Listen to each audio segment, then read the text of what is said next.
दरम्यान निवडणुकीपूर्वी देवेंद्र फडणवीसांनी शेतकऱ्यांची संपूर्ण कर्जमाफी करून 7/12 कोरा करण्याचं आश्वासन दिलं होतं। एका क्लिकवर शेतकरी मारून टाकण्याचं कोणचं हत्यार असेल तर ती समिती।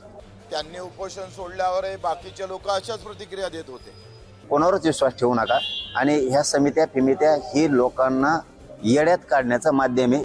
ज्याला आम्ही पाहतो शेंगदाण्याची चव माहित नाही, तो जर काजूची सांगत असेल तर त्याला काय करणार आहे? आमचं मन पवित्र आहे। शेतकऱ्याप्रती जी काही भावना आहे त्या तेवढ्याच तिखट। जर दगाफटका झाला तर बच्चू कडू फासावर जायला तयार आहे। 30 जून मध्ये मेला ना शेतकरी तोवर। आता आता त्याला संकटातून शेतकऱ्यांना बाहेर काढणं गरजेचं आहे। तुम्हाला आत्ता गरज आहे तातडीची मदतीची। म्हणजे एखाद्या पेशंटला आत्ता हॉस्पिटलला नेऊन इंजेक्शन देण्याची गरज आहे। तुम्ही म्हणताय त्याला 6 महिन्यांना नेऊ, ते जगणारच नाहीये। ही सरकारनं चालवलेली शेतकऱ्यांची 100% फसवणूक आहे आणि याचे परिणाम सरकारला भोगावे लागणार आहेत। आता तुम्ही जवळून बघितलंय, प्रत्येक विषयात समिती तुमच्या आंदोलनाला स्थापन केली होती। ही समिती काय सकारात्मक देईल अहवाल असं वाटतंय सरकार? समित्या फेमित्या मान्य नाही, ते बंद करून टाका। तुम्हाला सांगितलं ना सरसकट कर्जमुक्ती द्या, काय भेद करायचा?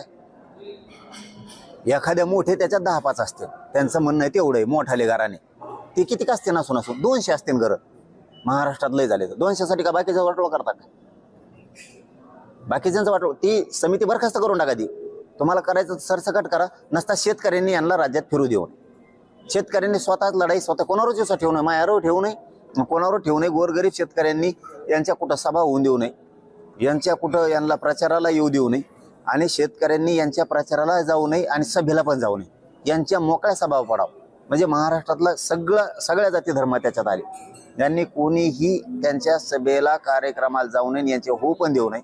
सगळ्यात बेस्ट प्लॅन। आणि आपण आपली लढाई शेतातून केली तरी चालतं। शेतकऱ्यांनी कोणावरच विश्वास ठेवू नका आणि ह्या समित्या फिमित्या ही लोकांना येड्यात काढण्याचं माध्यम आहे। शेतकरी मारून टाकण्याचं कोणचं हत्यार असेल तर ती समिती। पहिलं काय होतं, विरोधाला विरोध केला ना तर ते मान्य करायचे, असं जिरी सांगत नव्हते। जाणून बुजून वैयक्तिक मॅटर काढणार, काही पण कोर्टाने करणार, खोटे गुन्हे दाखल करणार, त्याच्यावरती पोलिस पाठीमागं पाठवणार। म्हणजे ही दडपशाही, म्हणजे ही मोगलाईपेक्षा भयंकर चालवलंय सध्या। आता तुमच्या म्हणण्यानुसार समजा नागपूरच्या आंदोलकांवरती गुन्हे दाखल झाले, काय केलं? नुसत्या रस्त्यालाच बसले ना, दुसरं काय केलं?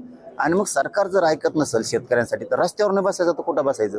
जरांगे साहेबांनी म्हटलं त्यांच्या दृष्टिकोनातून त्यांना तसं वाटत असेल, त्यांनी उपोषण सोडल्यावर बाकीचे लोक अशाच प्रतिक्रिया देत होते।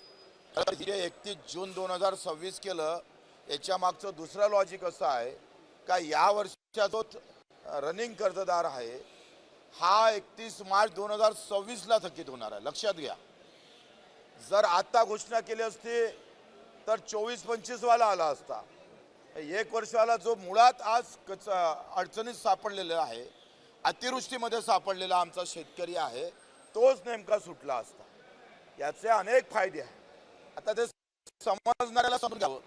ज्याला आम्ही पाहतो शेंगदाण्याची चव माहित नाही, तो जर काजूची सांगत असेल तर त्याला काय करणार आहे? या सगळ्या गोष्टीमध्ये आपण समजून घेतलं पाहिजे। काही घरी बनवून कॉमेंट्स करणारे लोक आहे, काही आपले मत व्यक्त करणारे आहे। कधी आंदोलन केलं नाही, कधी बाहेर रस्त्यावर आले नाही। आम्ही एवढी मेहनत घेतली, लागण तेवढे गुन्हे दाखल घेतले, रात्रीचा दिवस केला, रक्ताचं पाणी, रक्ताच्या उलट्या आमच्या मुखाद्वारे झाल्या। एवढे सगळे कष्ट केल्यावर काही लोक काही आरोप करतात, त्याला आम्ही काही करायचं नाही आहे। आमचं मन पवित्र आहे। शेतकऱ्याप्रती जी काही भावना आहे त्या तेवढ्याच तिखट। जर दगाफटका झाला तर बच्चू कडू फासावर जायला तयार आहे। हम झुकने वाले नहीं, हम मर